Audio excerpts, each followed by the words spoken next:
May, today's session coordinator, welcomes you all for the webinar on the Lean Startup and Minimum Viable Product or Business, organized by IIC Goa University. The resource person for this session is Mr. Ronald D'Souza. I welcome you, sir, for this session. Mr. Ronald is director of Mia Ventures Private Limited. To briefly introduce him, he is an MBA degree holder from XLRI Jamshedpur of the batch 1987. He would tell you more.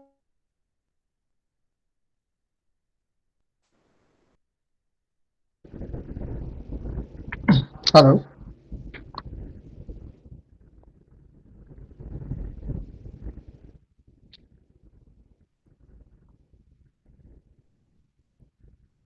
Think.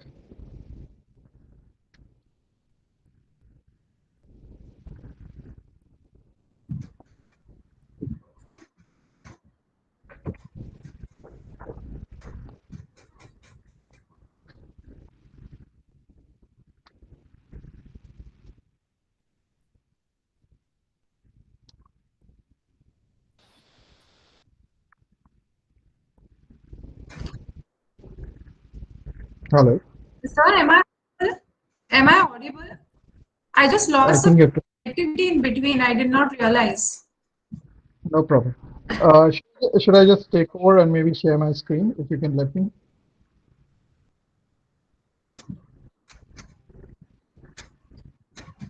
Sorry, I'm not able to get you, sir. Can I just share my screen and start? Yeah, sure. Please go ahead. Okay. Let me just open up PowerPoint. Okay. Everybody see my screen? Yes, Hello. visible. Yes. Oh, all right. Okay. Good afternoon. It's 3 o'clock in the afternoon. A lot of people have siestas at this time, and it's good to see the attendance. Thank you, professors, for the opportunity to share my experience. What I'm going to do is a little bit about myself. Uh, I worked for a long time with multinational companies, Procter& Gamble, Kellogg's, Ernst& Young, and Alcatel-Lucent. My last job was with Alcatel-Lucent. Now it has been acquired by Nokia. And post that, I was at a bit of I wanted to do something on my own, so I wasn't sure what to do. So I worked, which I don't mention in my biodata. I worked with a private equity company. I ran a hospital chain for some time. I ran a logistics company for some time. I looked at healthcare, and finally I zeroed down to education technology, and which is what I'm going to talk to you about. Started the company around 2013 with just me and another friend. It took us a couple of years to figure out what to do, and some of those experience I will share. The business got acquired in November 2020 by No Paper Forms. It's an InfoEdge company. InfoEdge also owns Zomato and 99 Acres, Naukri, etc. Okay. Uh, I'm a mentor for a couple of companies. Ignore the double custom elements. Custom elements is based out of Goa, actually, at Fire in Marga. Points for Good is a charity donation platform based out of Bombay, which actually looks at how you can donate loyalty points for charities, as well as support other NGOs and startups as well. Okay, so that's my email ID is there, my LinkedIn profile is there. Anybody wants to have a look, please do so. Okay, I will move forward. So some of it is just, you know, what should we do and how to do it. But here are a couple of books I recommend to almost everybody. One is a gentleman, Harvard prof called Clayton Christensen. He died recently, but he's one of the possibly the deep thinkers on how to innovate and why some firms succeed, some fail. And I highly recommend reading his book, especially this one.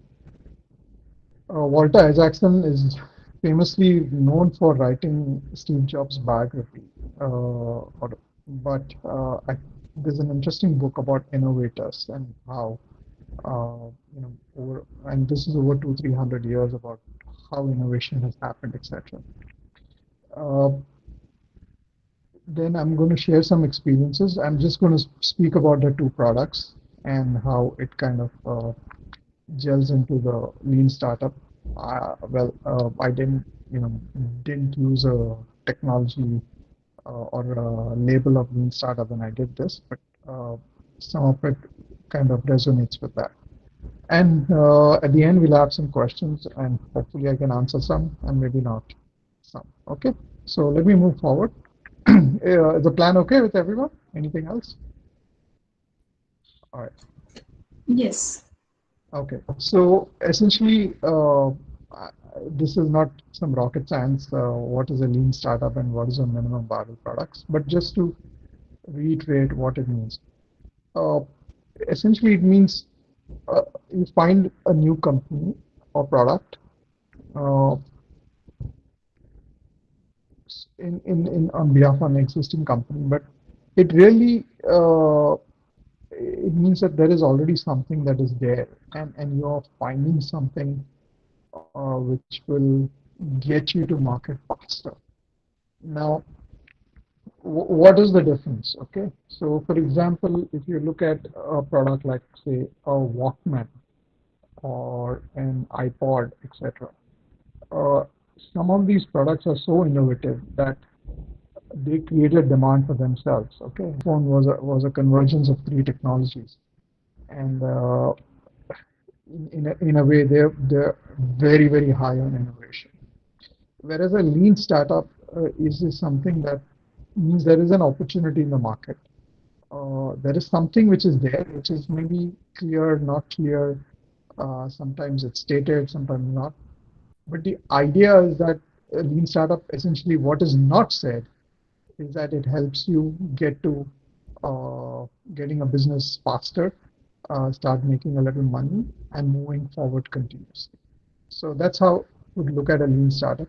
Lean startup does not necessarily mean you start with one person or two people. That is not the idea. The idea is to look at something which will find a place in the market. Maybe there exists already something in the market as well. And how do you look at a lean startup? You first look at understanding the problem, looking at the design, and then do prototyping, you test and learn, and iterate and refine. Now, typically, you may ask, this is not a complicated thing to do, right? Understanding the problem, we are all very good at listening and understanding. But the issues really come in the following steps. Basically, after understanding the problem, how will you design a solution around that? Okay, and how will you prototype it? How will you find people to test it out, etc. So just keep this in mind, and we'll come back to this in a little bit later. And what is a minimal viable product? Okay, now a minimal viable product is a version of a product which has enough features. If I'm sure all of you are very young, but in the early days of Gmail, it was basically, or even the search engine Google, it was a very basic product. Google just had search, and Gmail just had a simple mail function. Then went down to add Drive and YouTube, and then they started integrating. And now your Gmail ID really gives you so many different options, which are all linked to your Gmail ID. Okay. Similarly, with Google, it was essentially there was a company called Alta Vista and Yahoo, and it was competing with them. Did simple search, and they did not monetize it until much later.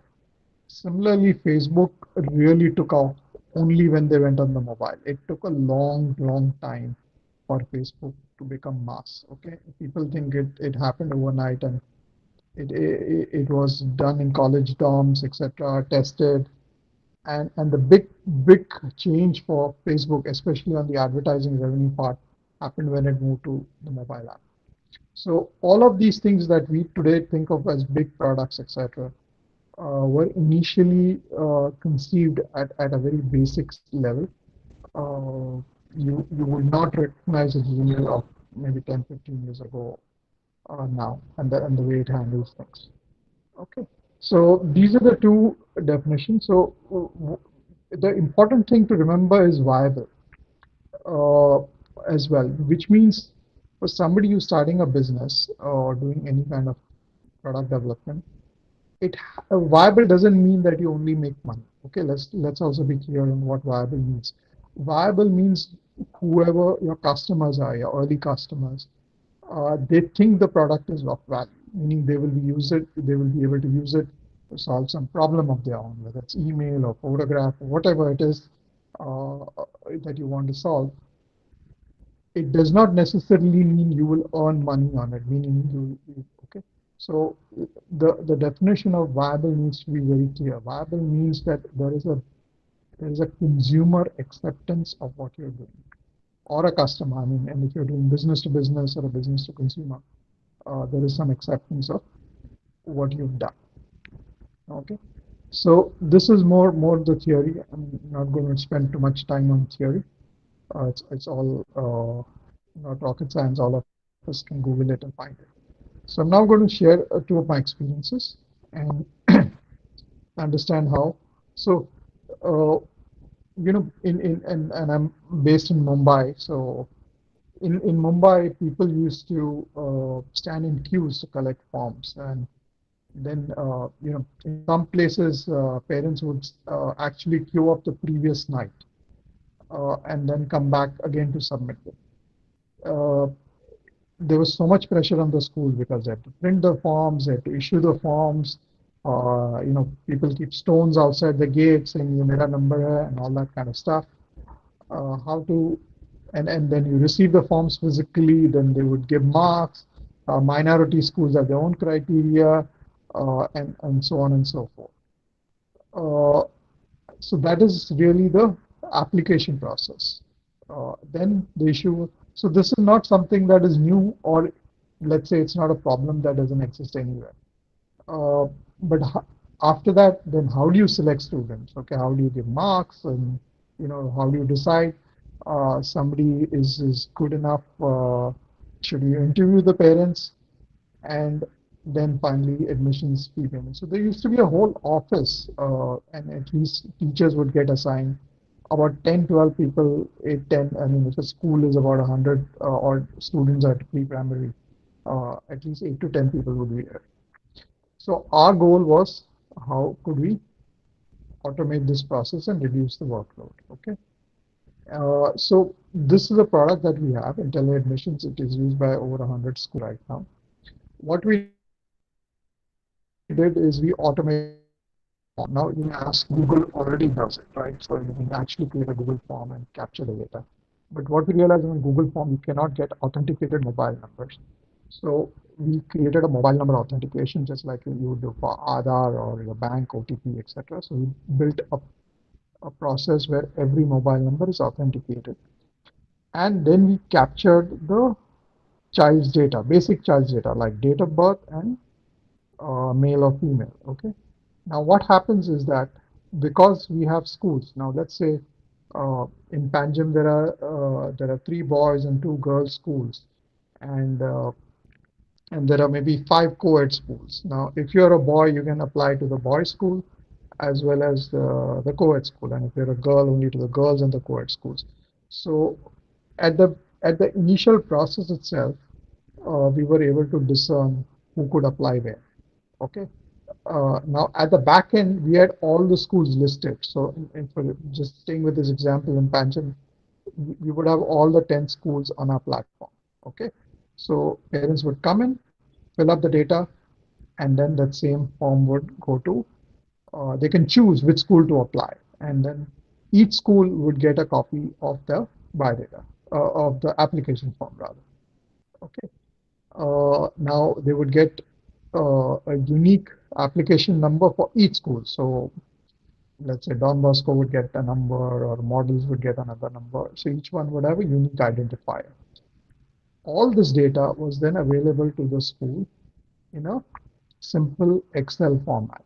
So in the early days, we basically what we used to do is ask the parent to print the form and come if they are called for, for an interview or a selection. But the Excel data, we would help the school to shortlist. So for example, in Mumbai, and I don't know the situation in Goa, but lots of places, uh, you have to have, they would say, I would only take people from this area, or I would only take people within 2 kilometers or 5 kilometers, depending on the bus service. So these criteria we were able to figure out by using a Google Maps API. So the parents, when they apply, they had to specify the address. Uh, Parents were also providing the qualifications, etc. So we had a whole bunch of data on which schools could discern how they wanted to select students. A lot of minority students give preference to, say, a particular community. So if you belong to a, let's say, a particular religious or linguistic community, you could data and the school could decide. Now, what it did uh, was essentially in the pre-application process and the actual application process. Uh, the schools were completely had to do nothing essentially. All they were giving us was a little bit of a school logo and the date of birth criteria, and the rest was all automated. So for parents, it was easy to go online and fill up the form. And what happened is that initially, say, two schools in the locality took online admissions from us. Then the parents would put pressure on the third school to come and be on our platform. So the third school will come. So this is what is called the network effect. So that's how from maybe initially about 5 schools, we ended up with 100 schools in the last year. Uh, what was the minimum product here? Minimum viable product was a simple application process. You could have done that by Google Forms. In fact, the original idea came to me when I met a principal and said one of his ex-students had done a Google form, and could I replicate that because they couldn't figure it out. So I said, if I build my own system, will you use it? He says, it doesn't matter to me. I am okay with that. So I essentially took the Google form and made it into an admissions platform. So when he gave me the form, I went to the next school and said, can I learn your systems because the school wants to automate admission? The second school said, if you're doing it for that school, do it for me as well. So that's how this whole initially with 2 schools, 5 schools, 10 schools, and it kind of grew over a period of time. Then we also started building a process of post, selection, meaning how do you inform people? So we started using SMS to inform parents to come at a particular time, so that not all the 50 or 100 parents would come at one time and crowd the school. We would do scheduling, etc.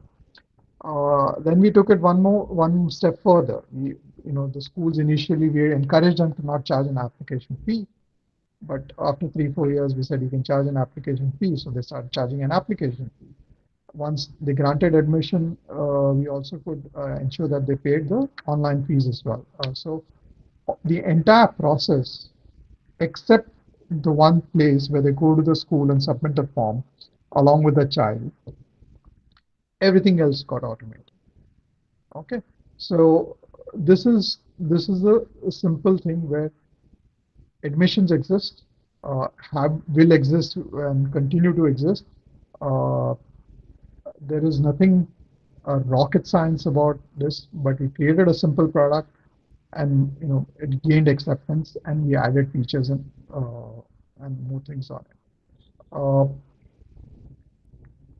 This now is something that is so let me be also honest. This is not something that I thought of sitting here in India. This is something that is happening in the US. So anybody who has been an undergrad and wants to apply to colleges in the US, there is an app called Common App, but that is only works for colleges. So I took essentially that concept and made it work with schools at pre-primary level where the pressure is the highest. Okay, so that's on the admission side. Move on. The next one is what we call Intellischools Mobile app. Okay, Now, schools need to communicate with parents, and usually, at least in my days, we had to make notes in the calendar and take it home, and your mother would check whether you had homework, etc. Uh, we were largely trying to help the state board schools where the parents really don't have a desktop or a laptop. But they most of them over the last few years now at least have a mobile app, a mobile and Android mobile. So what we did was instead of relying on a web-based tool, we moved to the mobile. So it took me from 2013 about till 2016, so 3 years after we started to really figure out that mobile is the way to go. So initially we were only doing mobile so that the teachers could send messages. Okay. So on the right hand side, you can see a lot of information which shows different things you can do. But initially there was only one thing, which is your inbox, your messaging. Okay. So a teacher could send a message to all the parents in the class, and they would get it. Uh, if, Teachers initially were very reluctant to go on the web because a teacher in Bombay commutes about 1 to 1.5 hours to reach a school one way, okay, and going back. So if you ask them to go after school or before school, go to the computer lab, and most of them don't have a desktop or laptop at home either. So they were very reluctant. But when we moved a lot of this onto the mobile uh, for messaging, they were quite okay because it worked like WhatsApp, right? They just had to say, okay, do chapter 6, algebra equations for homework today, and the same message would go out to all the parents in the class. Having done that, we then started. So this we realized for a couple of years, messaging. And the interesting part was, we are all familiar with chat, right? So teachers did not want a two-way chat. So they said, we do not want the parents to talk to us. So we had a product which was a chat platform, but we stopped using it because the teacher said we don't want the parents to chat with us. We just want it one way. So we did that. We did the messaging. Then we our schools can do attendance on the mobile, so the teacher just does not have to make a record on a sheet of paper. She can go on the mobile app and take attendance and mark all those who are absent. And all those who are absent, the parents will get an SMS if the school has opted for that. Okay. Uh, the timetable is online.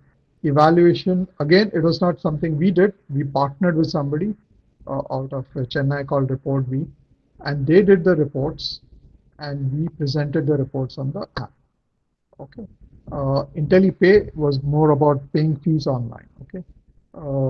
By the time last year, I mean, I'm talking pre-pandemic, we were doing about 100 crores worth of fee payment online across about 30 schools. Okay. So what started as a small little idea of messaging became so big eventually that now schools have realized the importance of it. So even the schools which don't take our product or go to somebody else, it has brought about a significant change in the way things are. And we kept adding stuff, okay?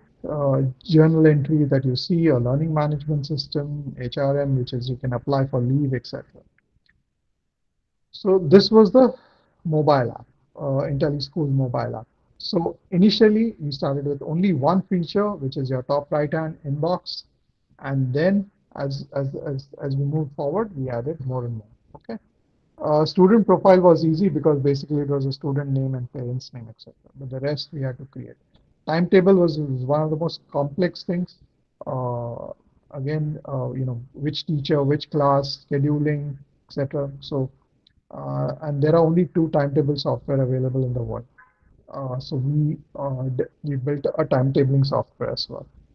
So the idea from a business perspective, and when you look at it, is that you start with something small. but you have to continuously innovate and add things, listen to feedback. I told you about the chat, that even today there is no chat on the app because the teachers don't want it. Okay. Uh, Online payments we did on the web.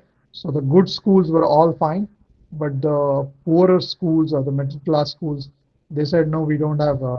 In fact, I used to sit at the counter, when parents would come and ask for queries, and they said no, we can't do this on a web because we don't have a laptop. That's when we said, okay, let's try and move on the mobile. And I actually lost one client of a reasonably big school because almost 95% of the parents did not have a laptop or desktop, and the principal made the decision to go online. And by the time we could do the online payment available on the mobile, the parents were getting very frustrated. Okay, so it is not that everything works quite smoothly and it's a very linear progression. You have to learn, you will make mistake, you will lose a client or two, but if you move forward all the time, they respect that particular school then also came back to us 2 years later. All right, so these are the two products that we did, which were largely in Bombay and got significant traction. And like I've said, we started small, we added big, and it's not something that is new or innovative, okay? In the sense that it is not a breakthrough kind of product, okay? So let me move forward. So when you are looking at what, any kind of startup or any idea, essentially these are the questions, and if you read the book of Clayton Christensen, you so for example, one of the questions, what is progress is the person trying to achieve? Okay. So really, what is the parent trying to achieve, or what is the teacher trying to achieve? The teacher is trying to communicate with parents seamlessly and without any stress. The parent is trying to understand, what is the homework, what has happened in class, circumstances of the struggle. Like I said, children don't make very good notes, and the teacher is never too sure. But by using the app, everything became seamless. What obstacles? I mentioned desktop, laptop people didn't have. And by the way, if I tried this 10 years ago or maybe 15 years ago, it would have been a complete disaster because mobile acceptance or even the platforms were not there, data plans were not there. So the idea would have been far ahead of its time and would have been a failure. Uh, Consumers making do imperfect solutions. So yes, if your child doesn't goes to school and does not you then you call up your neighbor or copy the homework from there, etc., etc. So, but if you do it by the mobile app, every parent gets to know what's happening. And essentially, what is quality? What is a trade-off? So, are people willing to pay, for example? Uh, and and this becomes a critical issue, right? A lot of times, uh, you know, you heard about stories where people are saying, "Oh, I've acquired customers, but they're not paying." Or I said every time I want the customer to pay, they kind of go to somebody else. So unless your solution is something that makes a big difference, this problem will continue to exist. And lastly, what do they hire and fire? Okay, do they look at your product as a short-term solution, or will they give up something else? So these are the questions you really need to ask. Okay, and there is no, I was speaking to somebody else today morning who actually runs a big company but wants to start something else. And these questions are not something that are difficult to ask, but they are difficult to answer because we don't have enough data all the time. So you should try and obtain as much data as you can before moving forward. All right. So very quickly, you have to focus on understanding the problem, design for simplicity to address the core, test, learn, and repeat. Uh, I'm a great believer in design. I use a lot of Apple products. Okay, in fact, I'm doing this session on an iPad right now. Uh, the the most difficult part today is to get a user experience right. So however good you are at understanding the problem and however well you can solve it, and typically most people, especially engineers, try to do everything. Okay, they try to find they provide a solution for all the problems. So you tell them, okay, X, Y, Z, they will give you X can be solved in 3 ways, Y can be solved in 4 ways, and Z will be solved in 5 ways. And for 3 problems, you end up with 12 solutions. Okay, so that is not the idea. So if X is a problem, okay, you need to find a unique solution for X. But if Y is also a problem, then how can you solve X and Y in such a way that it is easier for the person to use? Okay. The last bit, the test, learn, and repeat. For any product, there is no way we'll get it right. Okay. However good you are, you're not going to get it right the first time. And I tell a lot of entrepreneurs that what you will end up with and what you started with may not look, uh, may not have the same resonance or the same kind of anchor. So you could start, like I said, if I were to look at my mobile app for schools, it started with messaging. But today, if you look at it, what is the most useful feature for the school is the fact that prepayment is happening online. Okay, and you can do reconciliation, you can know who's not been paid, or who hasn't paid, who has done part payment, what the default is. So for them, what was important at one time is now a given. It becomes a hygiene factor. And then the other things come to the core. So that's a quick summary of what we've done so far. More than happy to take questions and maybe provide some answers. Over to you, Professor. Yeah, thank you. Any questions? Okay, I can see one question posted in the chat box by Kirk Lobo. What are investors looking for in a minimum viable product? Or when is the time to bring your minimum viable product to potential investors? Okay. Uh, okay. So let you know, investors are, and I am an investor as well in some cases. So investors usually look at the simple thing is that if I invest in a product, can I exit the product? Exit it. Okay. So that is what has in mind. So if I'm giving you money, will I get my money back? Okay.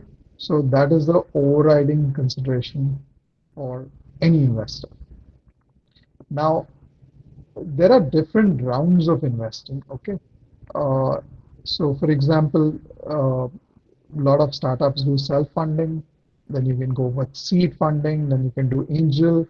Then you can do VC, and then you can do P, and then of course you can go public or be acquired or whatever. Okay. Now, in startup stage, a minimum viable product is really at a seed stage, or in some cases, an angel if the scale is very big.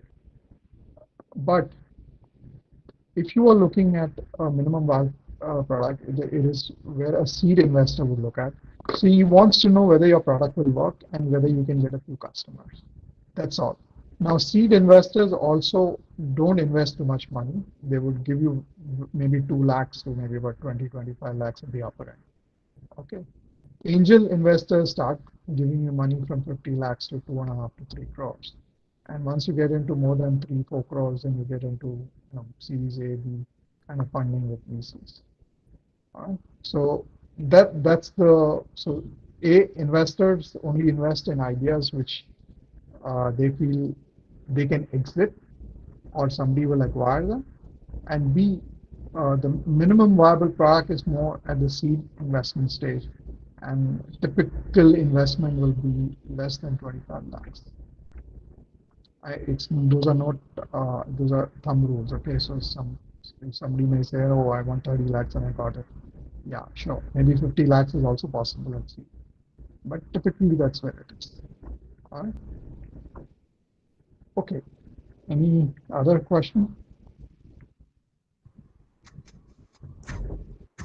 Participants, there is a announcement. You can see the feedback form link in posted in the chat box. You can fill that form to receive your e-certificates.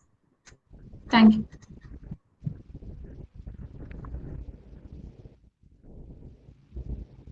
Any more questions from the participants?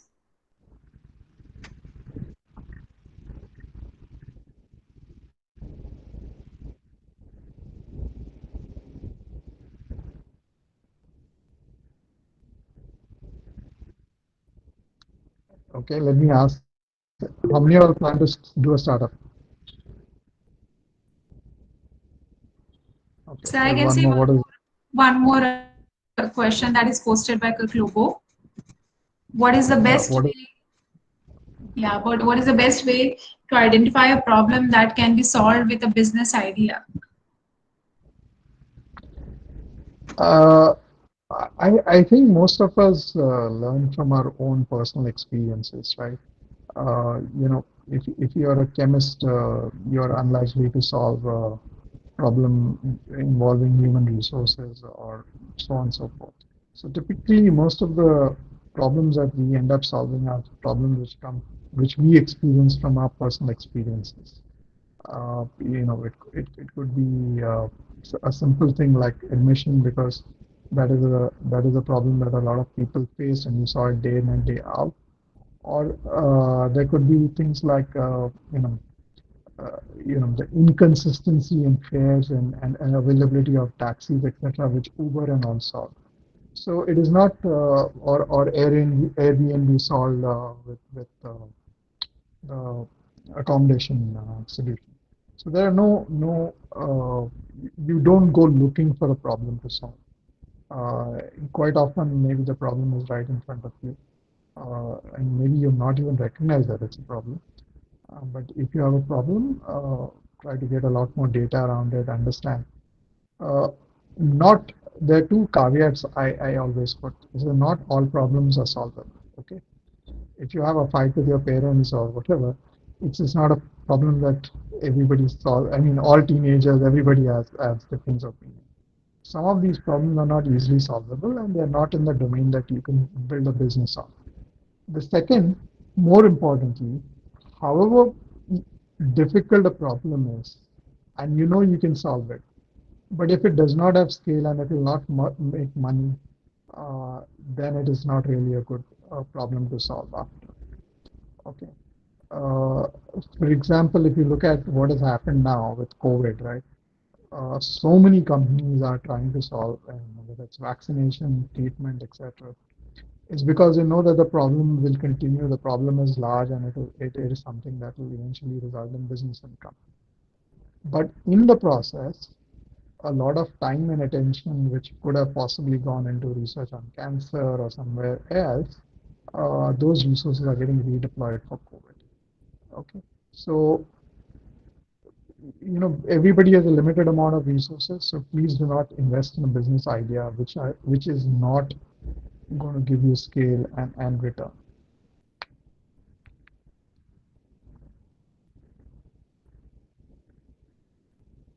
Anything else? Any questions from the participant side?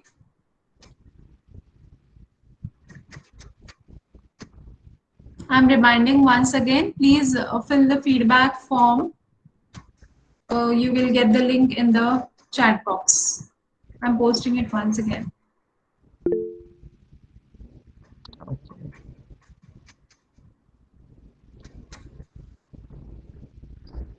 So if there are no more questions, I'd like to thank professors for the Yes. opportunity and I wish everyone the very best in life and startup and opportunities that they want to pursue. Yeah, thank you, sir. I would like to conclude the session. So on behalf of